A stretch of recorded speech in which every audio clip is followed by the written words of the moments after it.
कहते हैं कि जिंदगी खेलती भी उसी के साथ है जो खिलाड़ी बेहतरीन होता है। दर्द सबके एक से हैं, मगर हौसले सबके अलग अलग हैं। कोई हताश होकर बिखर जाता है तो कोई संघर्ष करके निखर जाता है। दोस्त, अगर तेरी भी जिंदगी में संकट के बादल छाए हैं और लग रहा है कि तुम्हारी जिंदगी के साथ कोई खिलवाड़ कर रहा है, तो याद रखना तुम कोई मामूली इंसान नहीं हो, क्योंकि तुम्हारी काबिलियत इतनी महान है कि इस खेल के लिए खुद ऊपर वाले ने तुम्हें चुना है। अब यह तुम्हारी जिम्मेदारी है कि तुम इस खेल को किस लिहाज से देखते हो और इसे खेलते हो। यह खेल बड़ा निराला है, क्योंकि इसमें तुम्हें कोई हराने वाला नहीं होता। यहाँ तुम्हारी हार भी तभी होती है जब तुम खुद से स्वीकारते हो। अगर तुम हार नहीं मानते और संघर्ष करते रहते हो तो आज नहीं तो कल यहाँ कामयाबी आपके कदम जरूर चूमती है। अगर विश्वास नहीं होता तो आज जो रियल लाइफ स्टोरी मैं आपको सुनाने वाला हूँ, इसे ध्यान से सुनना, क्योंकि इसे सुनकर आपको सिर्फ विश्वास ही नहीं होगा, आपका खून खोल जाएगा कुछ कर गुजरने के लिए। इतिहास में एक ऐसा इंसान भी था जिसकी कामयाब होने की आग देखकर ऊपर वाले ने उसके साथ एक खेल खेला, और वो खेल भी कोई छोटा मोटा नहीं था। इस खेल में उस इंसान ने लगभग अपना सब कुछ गंवा दिया। उसके पास कुछ बचा था तो वो थी उसके मन में जलती वो आग जो बस कामयाब होने के लिए धधक रही थी। और अंत में इसी आग ने उसे उस मुकाम पर पहुंचाया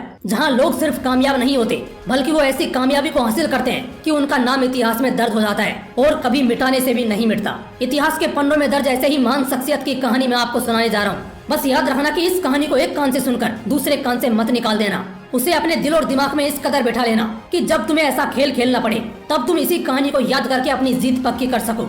14 अगस्त 1821, मतलब आज से यही कुछ 200 साल पहले, फ्रांस के एक दूर दराज वाले इलाके में उस महान शख्सियत का जन्म हुआ जिसने मुझे यह सिखाया कि स्ट्रगल का असली मायनों में मतलब क्या होता है। उस इंसान ने स्ट्रगल शब्द का मतलब बचपन से ही जान लिया था, क्योंकि उसकी जिंदगी का स्ट्रगल तो उसके जन्म के बाद से ही शुरू हो गया था। उसके पिता एक छोटे किसान थे। जब वो 10 साल का था तब उसकी माँ ने दुनिया को अलविदा कह दिया। माँ के मरने के बाद उसके पिता ने दूसरी शादी कर ली, और यह शादी उसके लिए एक बहुत ही बड़ी आफत ले आई, क्योंकि उसकी जो सौतेली माँ थी वो उसके साथ वैसा ही व्यवहार करती थी जैसा हमें 90s की फिल्मों में दिखाया जाता था, जहाँ सौतेली माँ बेटे के साथ बड़े जुल्म करती है। खुद ही सोचो यार, जो हम फिल्मों में देखते हैं उस तरह का एक्सपीरियंस उसने अपनी लाइफ में किया था। उसकी सौतेली माँ उसके ऊपर इतना जुल्म करती थी कि उसका किसी भी काम में मन नहीं लगता था। उस समय फ्रांस के साथ पूरे यूरोप में ही इंडस्ट्रियल रिवॉल्यूशन अपने पीक पर था, इसलिए वहाँ के सिटीज में स्किल वर्क सीखने की और करने की कोई कमी नहीं थी। इसलिए उसने सिर्फ 13 साल की उम्र में अपने घर को अलविदा कह दिया और पेरिस की ओर रवाना हो गया। उसके गांव से पेरिस लगभग 500 किलोमीटर की दूरी पर था। उसके पास इतने पैसे भी नहीं थे कि वो किसी गाड़ी से पेरिस पहुंच सकता था, इसलिए उसने यह 500 किलोमीटर का सफर पैदल चल के पार किया। उसे यह डिस्टेंस चल के पार करने में 2 सालों का समय लगा। इन 2 सालों के सफर में उसने अपने पेट को संभाले रखने के लिए कई जगह काम किया। जहाँ सिर ढकने के लिए जगह मिली उसने वहाँ रातें काटी। लेकिन 13 साल की उम्र में शुरू हुआ ये सफर 15 साल का होने के बाद खत्म हुआ। सोच रहे हो उस इंसान का अपने सपने के प्रति डेडिकेशन कितना विशाल रहा होगा। लेकिन उसकी लाइफ की असली जर्नी तो यहाँ से शुरू हुई। जैसे ही ये पेरिस पहुंचा, यहाँ उसके लिए सब नया था। वो जिस इलाके में था और जिस जगह खड़ा था वो बिल्कुल ही अलग थी। जो काम वहाँ हो रहा था, जिस तरह वहाँ लोग अपना जीवन बिता रहे थे, उन्हें देखकर उसे एक बात की तो पक्की गारंटी थी कि इस अनजान दुनिया में वो एक जाना माना नाम बनने वाला है। और इसके लिए जो ताबड़तोड़ मेहनत होने वाली थी उसके लिए भी उसने कमर कस ली और अपनी टूटी फूटी स्किल्स के साथ काम की तलाश में लग गया। जैसे कि मैंने पहले बताया, उस समय फ्रांस में इंडस्ट्रियल रिवॉल्यूशन अपने पीक पर था, इसलिए उसे काम आसानी से मिल गया। लेकिन इस काम से उसे उतना ही पैसा मिलता था जिससे कि वो अपना पेट भर सके। सिर ढकने के लिए भी उसके पास कोई छत नहीं थी, इसलिए उसने ठंडी, गर्मी और बारिश ऐसे सभी दिनों को अपने ऊपर एक कंबल ओढ़कर काटा। पर उसे इस बात से कोई गिला शिकवा नहीं था। उसे बस अपने काम की चिंता रहती। वो जो काम कर रहा था उसे अपने काम में माहिर होना था, प्रोफेशनल बनना था। इसी कारणवश उसने उतने से पैसों में भी संतोष कर लिया। वो कहते हैं ना दोस्तों कि जब तक कुल्हाड़ी को पत्थर पर घिसा नहीं जाता तब तक उसे धार नहीं आती, और जब तक उसे धार नहीं आएगी वो कुल्हाड़ी कहने के लायक नहीं है। उसने भी खुद को कुल्हाड़ी मानकर काम में झोंक दिया। इस दौरान उसने लकड़ी से अलग अलग चीजों को बनाना सीख लिया था।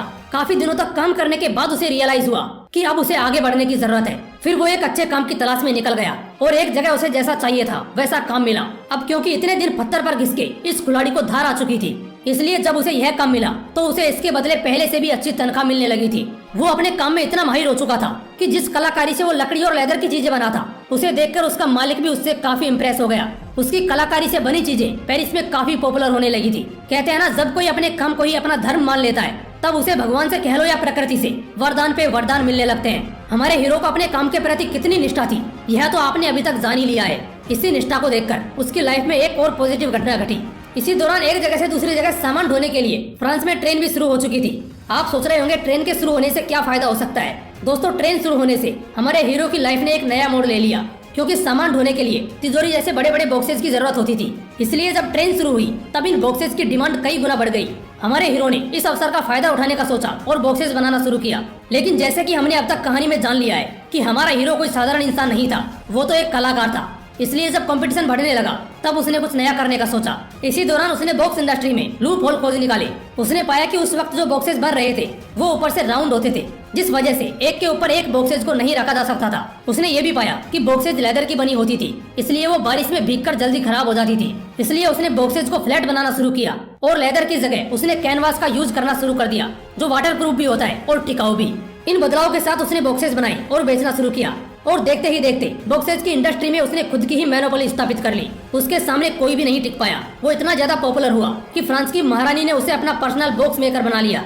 इसके बाद और भी कई शाही लोगों ने उससे ही बॉक्स बनवाना शुरू कर दिया। उसके पास अच्छा खासा पैसा जमा हो चुका था, इसलिए उसने अपना खुद का वर्कशॉप खोल लिया। उसकी कारीगरी का जादू पूरे फ्रांस में इस कदर छा गया था कि उसने कलाकारी के क्षेत्र में कई अवार्ड जीते। लेकिन ये जिंदगी का खेल है, इसमें कामयाबी मिलने के बाद भी संघर्ष रुकता नहीं, वो चलता ही रहता है। हमारे हीरो की जिंदगी में फ्रांसी पर्शियन वार ने एक नया संघर्ष शुरू कर दिया। इस युद्ध के दौरान फ्रांस में सब कुछ नष्ट हो चुका था, लेकिन इस संघर्ष के दौरान उसको अकेले संघर्ष नहीं करना था, बल्कि इस बार तो उसका पूरा परिवार उसके साथ था। जब युद्ध थमा और वो शहर वापस आए तब उनकी पूरी वर्कशॉप बर्बाद हो चुकी थी, लेकिन उसने अपनी लाइफ में हारना नहीं सीखा था। इस बार भी वो कहाँ हार मानने वाला था। उसने अपनी वर्कशॉप फिर से खड़ी करी और बस कुछ ही दिनों में उसकी वर्कशॉप पहले से भी ज्यादा चलने लगी। अब की बार वो बैग्स की इंडस्ट्री में रिवॉल्यूशन लाया। उसने बैग्स पे अपनी कलाकारी का जादू बिखेरा। जिन बैग्स को कोई पूछता तक नहीं था, अब वो धड़ल्ले से बिकने लगी थी। आगे उसने ऐसी कई कारीगरियां करी और आम चीजों को खास बना डाला। उसकी वर्कशॉप अब एक बड़ी कंपनी बन चुकी थी। उसके प्रोडक्ट सब आसपास के देशों में भी बिकने लगे थे और देखते ही देखते एक छोटी सी वर्कशॉप से शुरू हुआ ये बिजनेस एक ग्लोबल ब्रांड बन गया। आज की अगर बात करें तो यह कंपनी लग्जरी प्रोडक्ट्स की दुनिया की किंग है। यह लग्जरी प्रोडक्ट्स में दुनिया की सबसे ज्यादा वैल्यूएबल कंपनी है और यह कंपनी जिस इंसान के खून पसीने से बनी है, मतलब कि जिस शख्सियत की जीवन कथा आज हम सबने जानी, वो इंसान है लुइस विटॉन, जिनके नाम से ही आज यह कंपनी चल रही है। आप सोच रहे होंगे कि ठीक है, लुइस विटॉन ने बड़ी कंपनी खड़ी कर दी, तो क्या इसी वजह से इनका नाम इतिहास में दर्ज हुआ? नहीं। जिंदगी के संघर्षों को कैसे एक अवसर में बदलना पड़ता है, बड़े सपनों को पूरा करने के लिए कैसे छोटी छोटी पगडंडियों से गुजरना पड़ता है, और जिंदगी हमें कितना भी नीचे सरकाने की कोशिश क्यों ना करे, उससे मुकाबला करके हमें जीत हासिल करनी पड़ती है। ये संदेश देने की वजह से लुइस विटॉन का नाम इतिहास के पन्नों में दर्ज है। दोस्तों, मुझे यह तो नहीं पता कि आपके जीवन में क्या चल रहा है, आपके जीवन का सारांश क्या है, लेकिन आप जिंदगी के किसी भी मोड़ पर हो, यह कहानी सबको एक बात जरूर सिखाती है कि संघर्षों का डट के सामना करना चाहिए। दोस्तों, कहानी सुनकर अगर आपके मन में भी कुछ हलचल हुई हो तो इस वीडियो को जितना हो सके शेयर कीजिए, और आप अपनी जिंदगी में क्या हासिल करना चाहते हो कमेंट करके जरूर बताइए। बाकी आगे भी इसी तरह के मोटिवेशनल वीडियो सबसे पहले देखने के लिए इस मोटिवेशनल विंग्स 2.0 को जरूर सब्सक्राइब करें। फिर मिलते हैं अगली वीडियो में। जय हिंद, वंदे मातरम।